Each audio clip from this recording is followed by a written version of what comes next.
Have you ever known someone who left you feeling confused, devastated, or taken advantage of?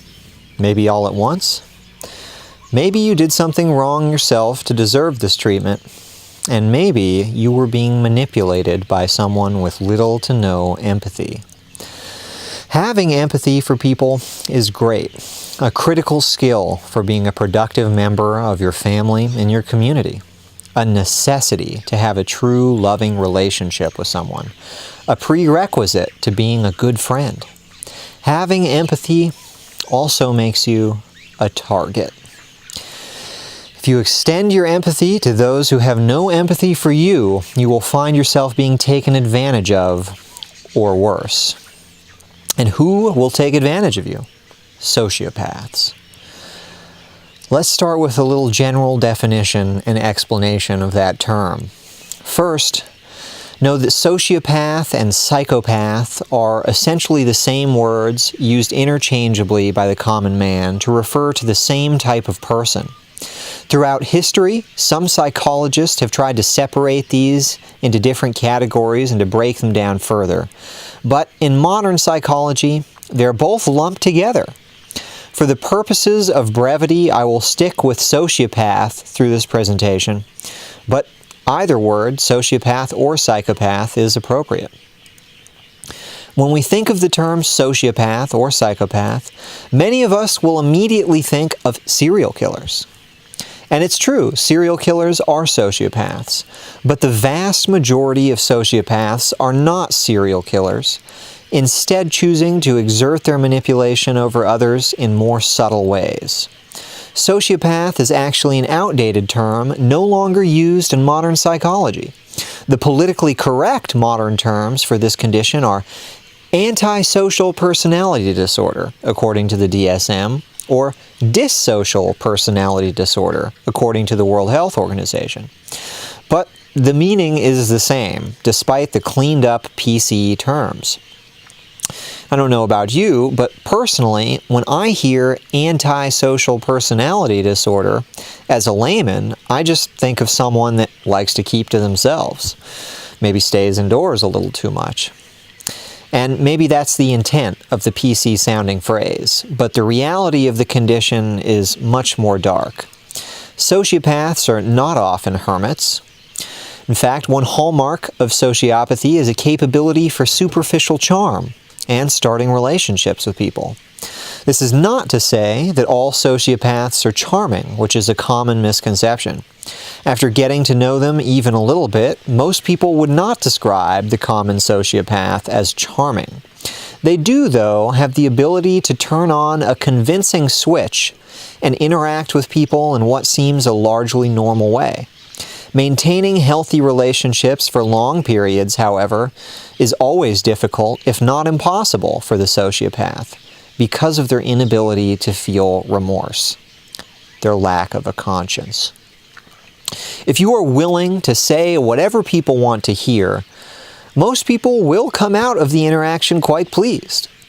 This is a variety of charm.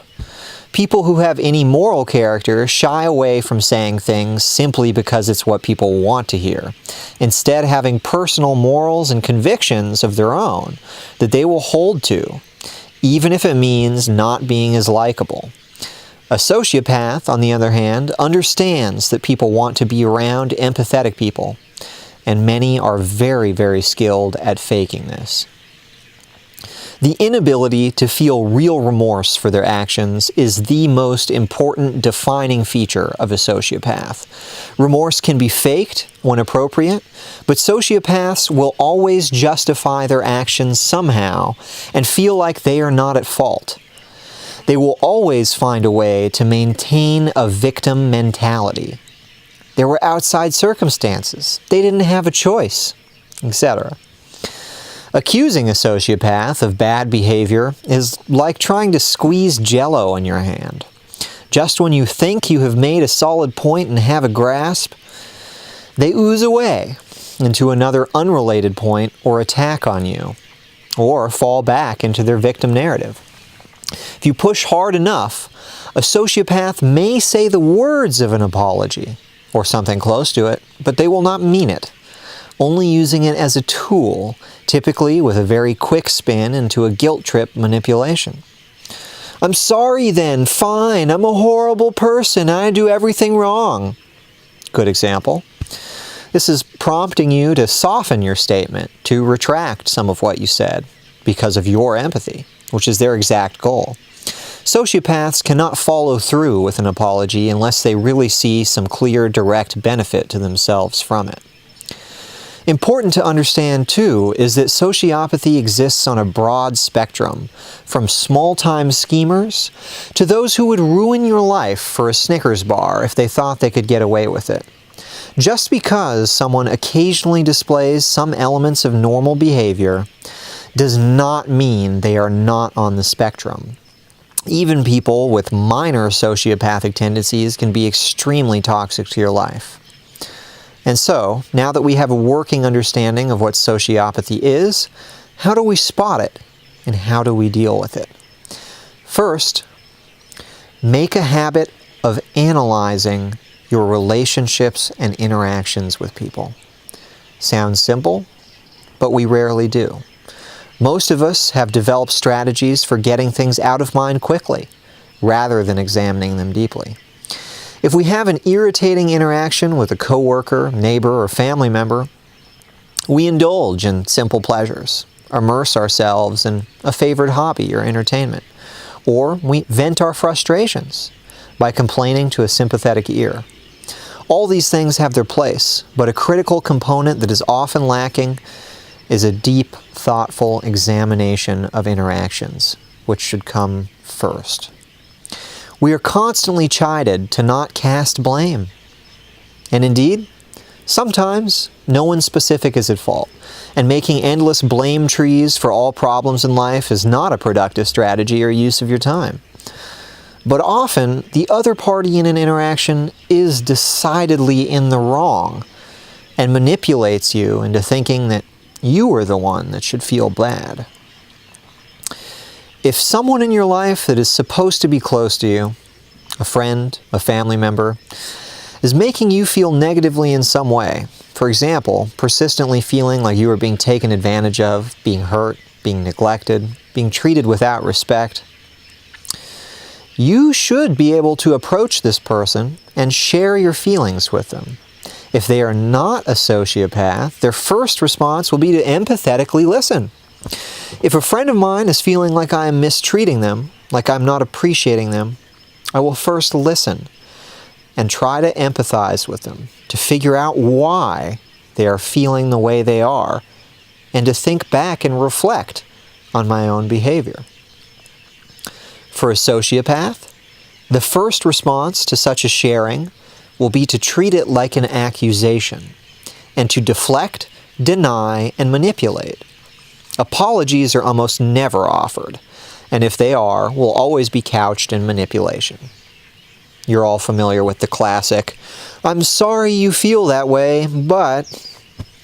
Rationalizing their behavior with excuses, or worse, shifting the conversation into an accusation or attack on you, is the classic fallback. "Well, if only you weren't so blank, I wouldn't have to blank." Or, "You're being too sensitive." If you tell a friend that you feel that they don't appreciate the help you give them and that the relationship seems one-sided, and they respond with something like, "You're overly sensitive," but have no actual refutation of what you're saying, that's a good example that you're dealing with a sociopath. So, how can we see and find these people earlier, before they waste our valuable time, or worse, exploit us? Well, first, trust your gut, as with so many things in life. Initial impressions can often be very, very telling, and some preliminary research actually suggests that normal people experience physical reactions, everything from a queasy stomach, an increased heart rate, headache, uncomfortable feelings, when in the presence of sociopaths and psychopaths, or what your body is perhaps primitively identifying as a predator the people who conducted the study called this a trans-species predator, which seems quite appropriate, as sociopaths and psychopaths would logically be some of the most dangerous predators our ancestors would have ever had to face. Second, be on the lookout for the victim narrative. With a new friend or acquaintance, or existing ones if you think you may have sociopaths in your life, pay close attention to how often they take personal responsibility for things that have happened in their life. Sociopaths tend to use very deterministic language. They talk about things that just sort of happened to them, unfortunate circumstances and the like. They will use phrases that remove them from any personal responsibility when talking about previous relationships. It just went bad, they'll say. It didn't work out. Listen for actions, not just words. What did this person actually do? What actually happened? Things just don't go bad. Actions, much more important than words. So you should probe and ask further if you hear these wishy-washy claims or rationalizations. There's nothing just doesn't work out, and nothing just goes bad. There's always an underlying cause or reason. And if someone is trying to avoid it, it's important to understand why. Maybe it was just a painful situation for them that they have suffered a lot from and don't want to think about too much. Maybe they're uncomfortable sharing with you. Or maybe they're stuck in a land of mental gymnastics to avoid ever taking any responsibility. When someone tells you it just went bad, often they are referring to a relationship that went south when they cheated on their partner or stole from a friend. More obvious than the wishy-washy avoidant phrases, and perhaps easier to pin down, are the outright victim claims. Sometimes people are genuinely victims of horrible experiences and horrible people. When it is a chronic condition that seems to affect every problem they have in life, it is likely sociopathy. If a person is the victim of every failed relationship, the victim of every burned bridge, that is a big red warning flag. So, beyond watching out for the victim narratives, you should also specifically look for what length of relationships people can maintain. If someone is in the second half of their life, a fully grown adult, and they have never been able to maintain a romantic relationship or close friendship longer than just a few short years, this is a very worrying sign. As we discussed earlier, sociopaths have little trouble saying what people want to hear and getting relationships started. But their persistent lack of remorse, their lack of conscience when they hurt another person's feelings, almost always becomes clear to people sooner or later. You can keep a relationship afloat on lies for a while, but rarely for long. Another point not to overlook that most people too often do is when people share little bits of their life that you find morally wrong. Too often, we gloss over stories from people's past as just incidents of the past, almost as if they're detached from the current person we are talking to. They are not. Past behavior is the best indicator for future behavior. And while people can change, they very rarely change much. And it is not a gamble I would recommend you take. A very sad but not atypical example of this is when people start a relationship with someone who is currently in another relationship. The girl who cheats on the guy to get with you, right? Then months or years down the road, they are surprised and shocked when that person cheats on them and leaves them for another. Life tip, they should not be surprised and shocked. For myself, I have failed to take seriously people's stories about their past as well. An ex-friend of mine once told me about how he slashed the tires of his girlfriend's car out of spite after she left him. And I was rather appalled. I shared my opinion and my advice, and his only response was that he wished he didn't tell me, followed by various vague rationalizations about how she had done this or that wrong to deserve it. I was young and dumb enough that our friendship lasted for some time after this incident. Too often, this same mistake is made by people. When someone shows no remorse for something you find deeply immoral, you need to cut ties and get out of there immediately. Sooner or later, they will do something immoral to you and show no remorse for that either. And while it's true that people can change, it is rare and will only happen when someone shows real, genuine remorse for their actions in the past. As we know, the hallmark of a sociopath is that lack of remorse, that lack of conscience. So that is what you really need to understand in people early on in your relationships with them. So do not be afraid, if you are unsure, to directly ask a person if they feel any remorse about something they've told you. Do you regret doing that? Well, what would you do differently if you could do that over? Those are just some examples of great questions to ask anytime you hear a story about someone's past that rubs you the wrong way. And if they get angry, if they deflect, if they dive into the victim mentality, you need to take that very seriously and protect yourself. Trying to be an empathetic person around people with no sense of remorse will lead to heartache and struggle throughout your life. It may take longer to find a partner, to find friends who don't have these sociopathic tendencies, but it is worth it. Do not try to reform or fix someone displaying any sociopathic tendencies. Psychologists have known for some time that sociopathy has no known treatment, and there is research to suggest it could be a genetic issue. One study showed that sociopaths who underwent therapy were actually 20% more likely to reoffend. They just simply obtain more skills. They get better at faking empathy. It does not help.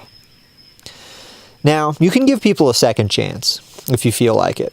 But another piece of advice is that you need to draw the line somewhere. The difference between a second chance and a third and fourth chance are quite large. If someone lies to you, breaks a promise, or neglects a responsibility one time, it could be a misunderstanding, could be a mistake. By the second time, and certainly the third time, you need to understand you are dealing with a chronic liar. Lies and deceit are not something you want in your life, and you should not extend multiple chances for liars to take advantage of you. My final thought for you on this subject is a sad one, and it's that our society seems to be encouraging sociopathic behavior more than ever on a large scale. Victim mentality can be described as little else. And I ask you, are you really a victim in all situations simply because of your skin color? Are you really systematically oppressed just because of your gender? Is your lack of success entirely outside of your control? Are you being taken advantage of simply because someone else is doing better for themselves? This is a toxic plague being spread to many young people these days through institutions of higher learning, under the guise of phrases like critical theory and intersectionality. Fancy new phrases for things that have been around for a while now. Communism, collectivism, Marxism. They say it's never your fault that you don't make as much money as you'd like, that you're not where you'd like in life. It's never your fault for anything negative in your life. It's always another man's fault. This is cultural sociopathy, and it is a creeping disease infecting the minds of many. I ask you to do your part to push back against this pervasive responsibility-shirking disease by being a person of conviction, character, and morals, and holding those around you to the same standards. The worst thing you can do to your fellow man and yourself is to indulge his sense of victimhood. Collectivism is antithetical to everything great mankind has ever been able to accomplish and results only in a collective decay. History is very clear on this, and only those ignorant of history could argue otherwise. To recap my specific advice, listen to what people say and take them seriously. If they have an odd story from the past or a rationalization about a previous relationship, ask them further questions. Don't be afraid to specifically ask if they feel remorse or regret for something they have done. You wouldn't think it would be so simple, the sociopath, but that is the hallmark of a sociopath, remorse or regret. You would be surprised at how many people will openly admit in their own way to being one. And be wary of those who deflect or rationalize or get angry or defensive. This sounds simple, but if you put this into practice, you will find yourself saving a lot of time and avoiding a lot of bad relationships in life. And finally, don't lose hope. There are a lot of liars and manipulators out there, but there are a lot of good people too, and they're worth finding.